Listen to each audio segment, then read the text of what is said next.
Students, in our today's lecture of 10th standard, we will be doing session 7 of unit 4 beta. That is your workplace safety. First of all, it is giving intro to this chapter, or we can say to this session, that workplace safety is the right of employees and workers. कहते हैं कि जहाँ employees काम करते हैं या कोई भी वर्कर काम करता है, उस वर्क प्लेस की सेफ्टी होना बहुत ज़रूरी है और एम्प्लॉय का हक है कि वहाँ पर सेफ्टी हो, क्योंकि उसने काम करना है, उसकी ज़िंदगी उस पर निर्भर है, क्योंकि हल्की सी लापरवाही उसकी जान ले सकती है. Means it is essential to provide a safe environment in which employee can work with minimal risk to their health. And prevent this accident requires the effort of all employees in the organization along with the safety measures and action by the organization.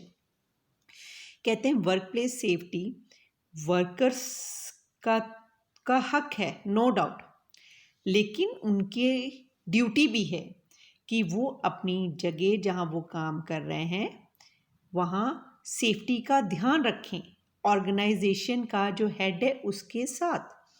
No doubt organisation जहाँ वो work कर रहा है, कोई भी employ, उसके organisation के head का हक बनता है कि वो सेफ्टी रखे उस जगह की जहाँ वर्कर्स काम कर रहे हैं या अपनी इंडस्ट्री की.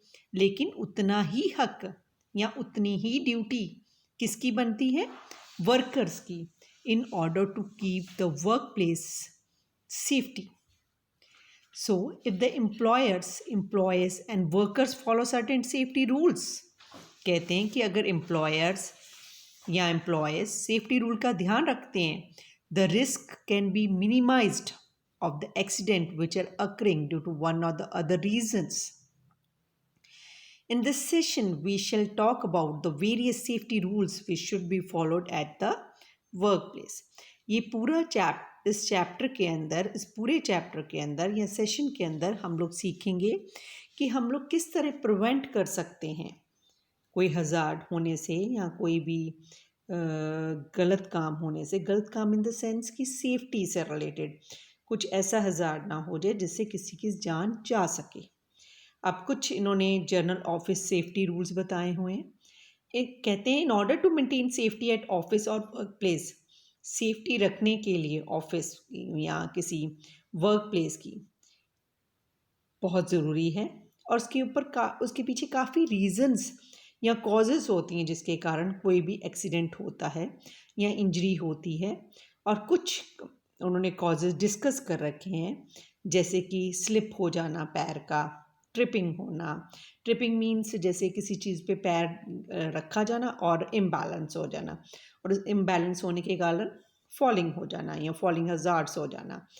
अब बर्निंग हो जाना, किसी तरह की आग लग जाना, it might be due to electrical wiring, sorry बेटा, due to electrical wiring problem के कारण हो सकता है, या कोई सेफ्टी को ख़तरा हो सकता है कि कोई टॉक्सिक सब्सटेंस अगर रिलीज़ हो रहे हैं इंडस्ट्री से या किसी सब्सटेंस से, या किसी पर्सन के द्वारा लापरवाही बरती जा रही किसी चीज़ को लिफ्ट करने में या किसी पर्टिकुलर चीज़ को हैंडल करने में. देयर मैनी अदर रीजंस, खुद वर्क प्लेस की भी हो सकती है, गड़बड़ हो सकती है, प्लस हमारी भी केयरलेसनेस हो सकती है. अब अनऑब्जर्वेंट एंड इनअटेंटिव एम्प्लॉयज़ हो सकता है, कुछ एम्प्लॉयज़ इतने केयरफुल ना हो, उनके कारण भी सेफ्टी रूल्स में प्रॉब्लम हो सकती है, या किसी तरह का एक्सीडेंट हो सकता है, हज़ार्ड हो सकता है जिससे किसी की सेफ्टी को खतरा हो सकता है. किसी नहीं, कई बार ऐसा होता है कि एक बंदे की लापरवाही के कारण काफ़ियों को भुगतना पड़ सकता है ड्यू टू ऑफ उस लापरवाही के कारण. सो कहते हैं, सो while above given last two hazards can be taken care of with proper training and awareness, जैसे improper lifting करना, ठीक है, या किसी चीज़ को हैंडल प्रॉपरली ना करना, या एम्प्लॉय का केयरलेसनेस होना, इनअटेंटिव होना, ये तो बंदे की लापरवाही के कारण है. या प्रॉपर, और इनको हम दूर कर सकते हैं इन कॉजेज़ को पर्सन को प्रॉपरली ट्रेंड करके. या एम्प्लॉयज़ को प्रॉपरली ट्रेंड करके। लेकिन जो ऊपर वाले हैं जो 4 दे रखे हैं, सॉरी, वो रीजंस पर्टिकुलर पर्सन के केयरलेसनेस के कारण नहीं है।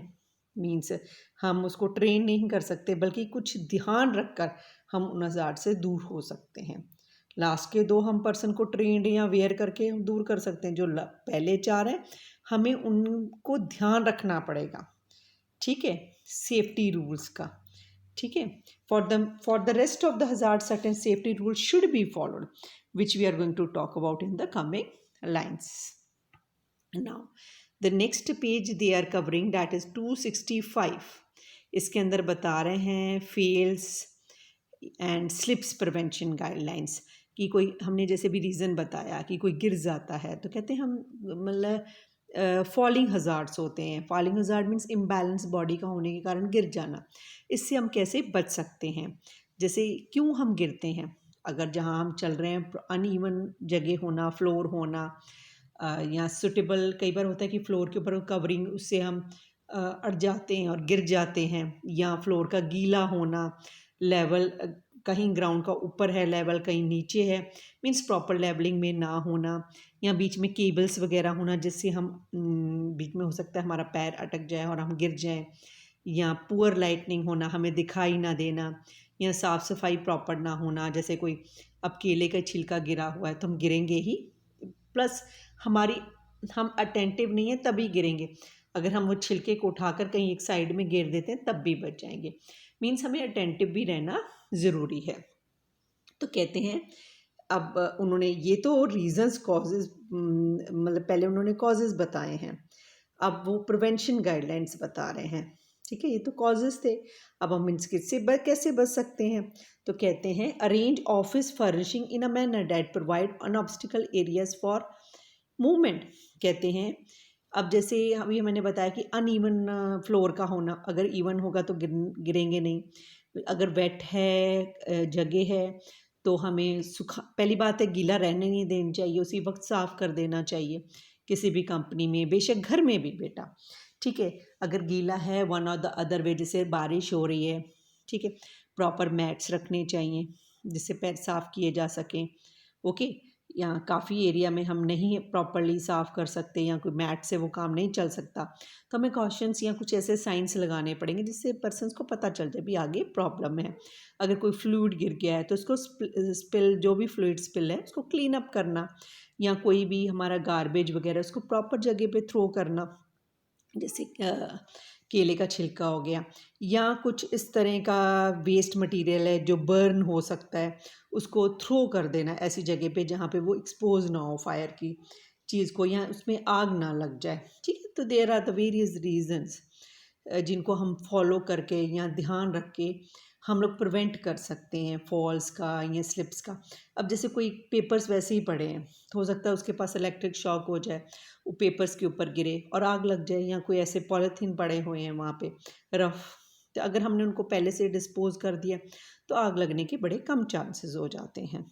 तो कहते हैं what can I do to prevent slips, trips and falls. अभी हमने डिस्कस किया है ये, पर ये लोग और इसको अच्छे से कर रहे हैं कि हमें क्या करना चाहिए, wear appropriate slip resistant shoes पहनने चाहिए, ऐसे शूज़ पहनने चाहिए जो स्लिप ना करें। अच्छा, हमें टर्न्स या कॉर्नर्स पे अपनी स्लो कर लेनी स्पीड चाहिए, ठीक है। और वर्क प्लेस को क्लीन रखना चाहिए, क्लियर रखना चाहिए। अब कई बार होता है ना, शीशे ही ऐसा होता है कि पता नहीं चलता भी आगे रास्ता है या शीशा है, तो कहते हैं शीशे पे भी कुछ ऐसे मार्क्स होने चाहिए कि पता लग जाए भी हाँ ये आगे शीशा है, ठीक है, कि ये नहीं सीधे चल रहे हैं, ध्यान और कहीं है, ध्यान नहीं अच्छे से दिया, टकरा गया उसको, ठीक है।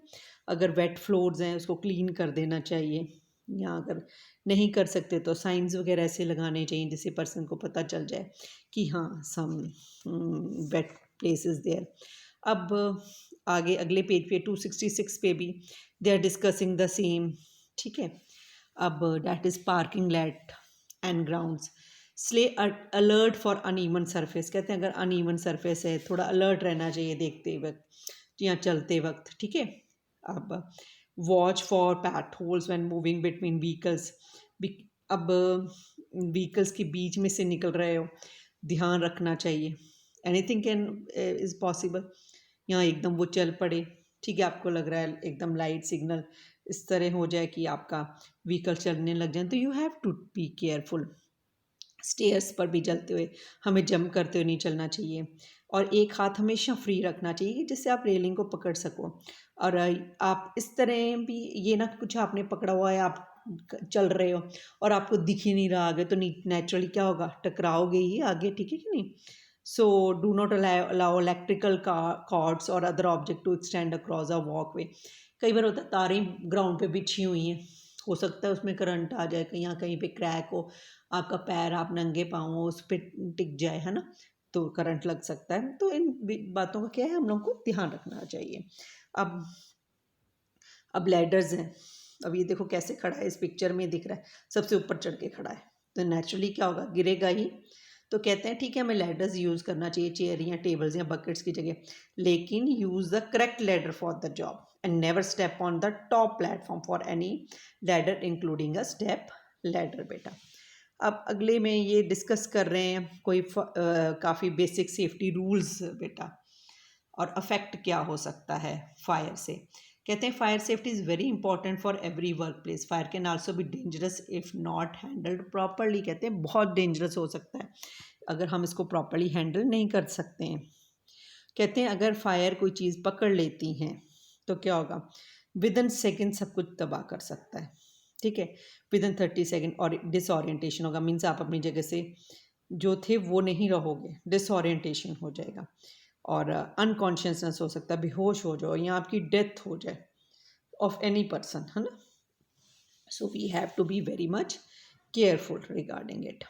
Then on page 267 they are discussing about in order to avoid the smoke।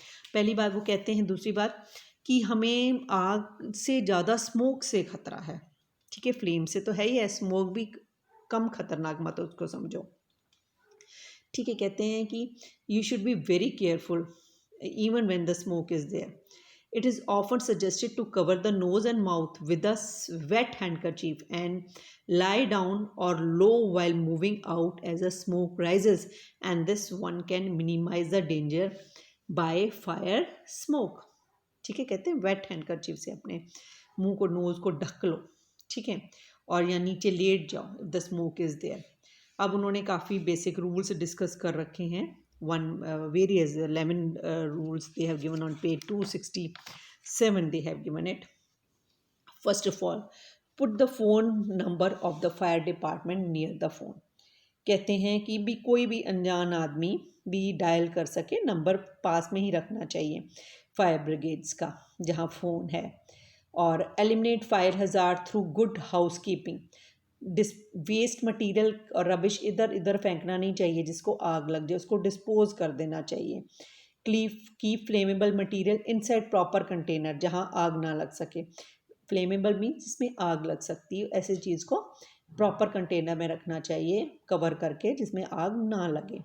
Regularly check करो जो आपकी इलेक्ट्रिक इंस्टॉलेशन आपने कर रखी है, कहीं क्रैकिंग तो नहीं है, ओवरलोड एक सर्किट में नहीं डालना चाहिए। अगर यूज़ नहीं है तो प्लग को अनप्लग कर देना चाहिए। लाइटेड कैंडल्स को अनअटेंडेड मत रखो, यानी कि जल रही है और आप खुद सो गए हो सकता है आग लग सकती है ना। Strictly obey if the no smoking sign is there. Ensure that you have a pre fire plan at your office, कि आपको पहले से अरेंजमेंट होना चाहिए कि बाई चांस आग लग जाती है ऑफिस या घर में, ऑफिस में जनरली, कि आपको किस तरह उससे बचना है, जिसे आप यूज़ कर सकते हो। गैस एक्सटिंग्विशर्स होने चाहिए, और check the fire protection gadgets, आपको पहले चेक करने चाहिए कि ऑफिस वगैरह में अप्लायंस इक्विपमेंट प्रॉपरली वर्क कर रहे हैं या नहीं कर रहे हैं। And one should be very much should be fire safety conscious, भी हमें हर चीज़ का ध्यान रखना चाहिए पहले से कि किसी तरह का कुछ एक्सीडेंट ना हो जाए, हमें पहले से प्री प्लान चलना चाहिए। On page 268 now they are talking about fire response guidelines, कि अगर फायर हो जाता है तो क्या करना चाहिए। हमें छोड़ देना चाहिए, जो भी हम काम कर रहे हैं रूम को छोड़ देना चाहिए, मीन्स उस रूम से दूर हो जाना चाहिए। क्लोज का डोर बंद कर देना चाहिए, जहाँ आग लग गई है उसको लॉक मत करो। एक्टिवेट करो the fire alarm and begin evacuating of the building, और उससे दूर जाने की कोशिश करो। एक्टिवेट करो फायर अलार्म, जिससे सुनकर कोई और आ जाए। अगर आप इमीडिएट डेंजर में नहीं हैं तो फायर डिपार्टमेंट इमरजेंसी नंबर 101 को डायल करो। ठीक है।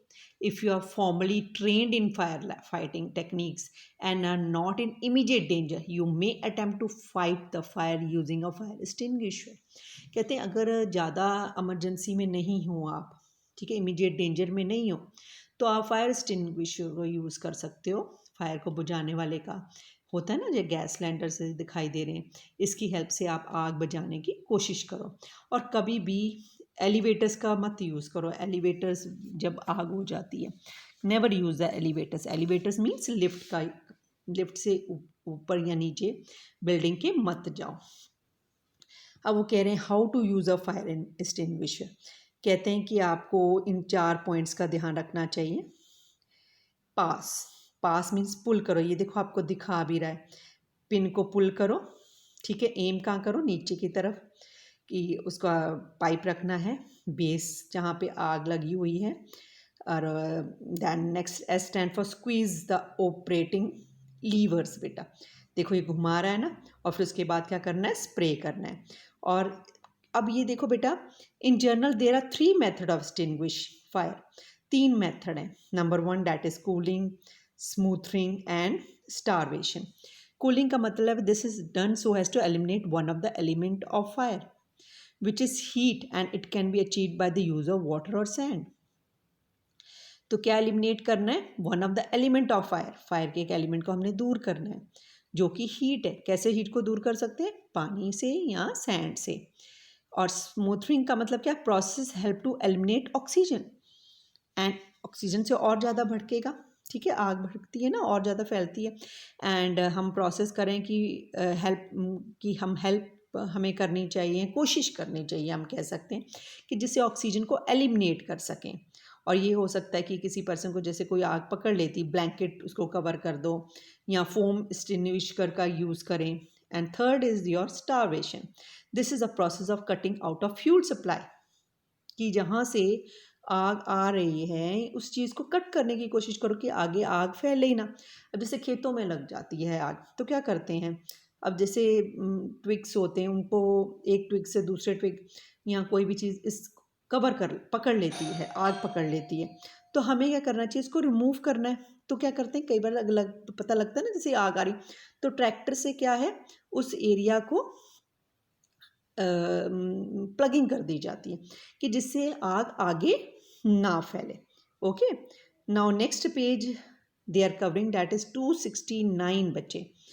दे are covering the electrical safety rules, कि हम बिजली से इलेक्ट्रिकल सेफ्टी रूल्स कैसे हैं। हम जैसे कई बार होते हैं ना, बिजली से कोई आग लग जाती है या इलेक्ट्रिक शॉक वीकेंड से, है ना, तो उससे कैसे बचा जा सकता है किसी पर्टिकुलर वर्क प्लेस में। At workplace, one should follow these guidelines. क्या है, B familiar with the electrical hazard associate with your work place. हमें पता होना चाहिए, ठीक है, जो भी electrical, B familiar with the electrical hazards. हमें पता होना चाहिए कि इलेक्ट्रिसिटी से क्या हजार्ड हो सकता है वर्क प्लेस पे। अब जैसे अनप्लग कर दो इलेक्ट्रिकल इक्विपमेंट बिफोर रिपेयरिंग और सर्विसिंग इट। ठीक है, अगर हम लोग कोई रिपेयर करना चाह रहे हैं किसी प्लग को, तो हमें क्या चाहिए, उसको रिमूव कर दें सॉकेट से। ठीक है, यहाँ हम कुछ काम कर चुके हैं उस प्लग से, तब भी हमें क्या करना चाहिए, रिमूव कर देना चाहिए प्लग। ठीक है, जहाँ पे भी वो लगा हुआ है, कि सप्लाई ना जाए उसके अंदर इलेक्ट्रिसिटी की। अच्छा, if a prong break of inside and outlet, do not attempt to remove it yourself. Call or report to authorized person for assistance. अगर आपको लगता है कि कोई प्रॉब्लम हो गई है या कुछ आउटलेट में प्रॉब्लम है या शॉक हो रहा है ना इलेक्ट्रिसिटी का, तो खुद मत यूज़ करो। You take the help of the, you should take the assistant of the other person. ठीक है, report all electrical problems including tripped breakers या ब्रोकन स्विचेस हैं या फ्लिकरिंग ऑफ लाइट है, हमें अपने ऑथराइज्ड पर्सनस को ये चीज़ इसके बारे में अवगत करवाना चाहिए। और do not use an appliance that's, और कोई भी अप्लायंस ऐसा मत यूज़ करो जो स्पार्किंग कर रहा है या स्मोक दे रहा है। ठीक है, and do not use damage electric items. और items with dangerous damaged cords. अगर आपको लगता है कुछ ऐसा अप्लाइंसेस हैं जो डैमेज्ड हैं या जिसमें तार टूटी हुई है, उसको आप मत यूज़ करो।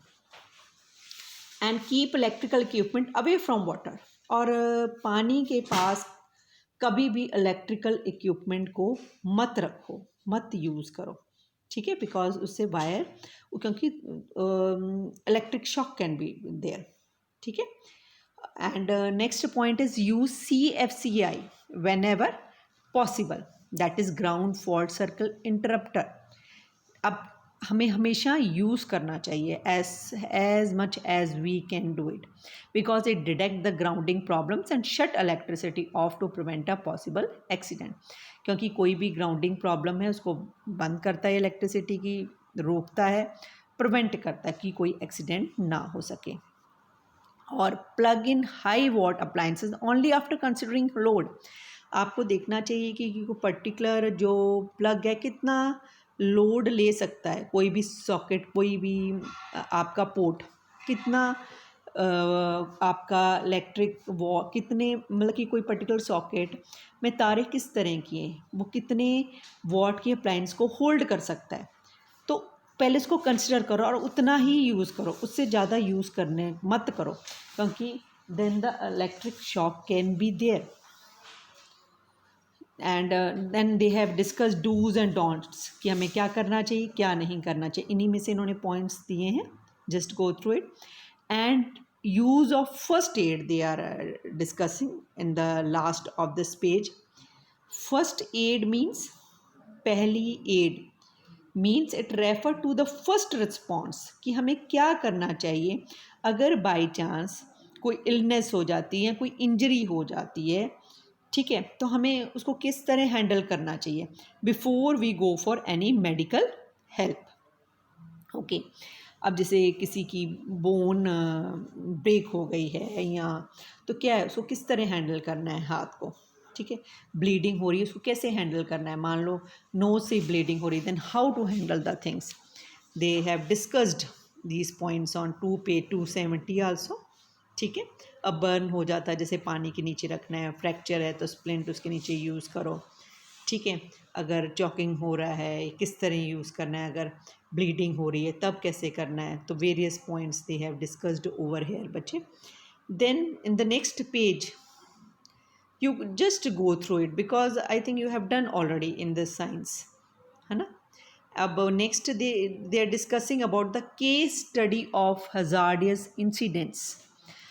एक भोपाल के गैस ट्रेजेडी को उन्होंने डिस्कस कर रहा है, जिससे हम परे नहीं रह सकते जब हम एक्सीडेंट हजार्ड्स की बात करते हैं, because it was one of the tragedy that, and it is named as also Bhopal gas tragedy, जिसको हम भुला ही नहीं सकते हिस्ट्री के अंदर।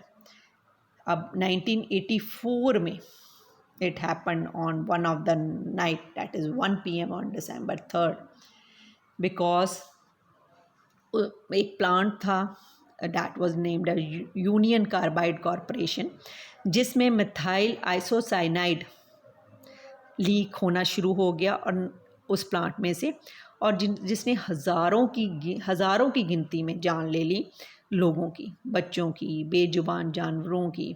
ओके, और इसके पीछे कॉज क्या था, what was the cause behind, that was the carelessness, ध्यान ना देना।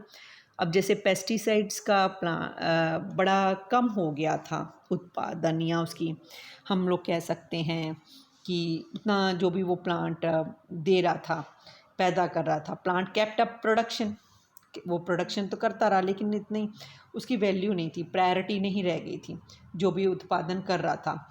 And due to low profit safety standards were the lowest priority, इससे सेफ्टी का ध्यान ही नहीं रखा गया, ड्यू टू विच क्या हुआ, due to which this Bhopal gas tragedy came into being.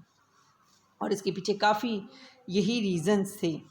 अब जैसे टैंक टेम्परेचर को लॉक्ड होना चाहिए, पूरा ध्यान रखना चाहिए, उसका ध्यान ही नहीं रखा गया, कूलिंग सिस्टम का ध्यान नहीं रखा गया, और टैंक को प्रेशराइज्ड किया ही नहीं गया, और आयरन प्रेजेंट था due to the corrosions of the corrosion, और The evacuating tanks was not empty.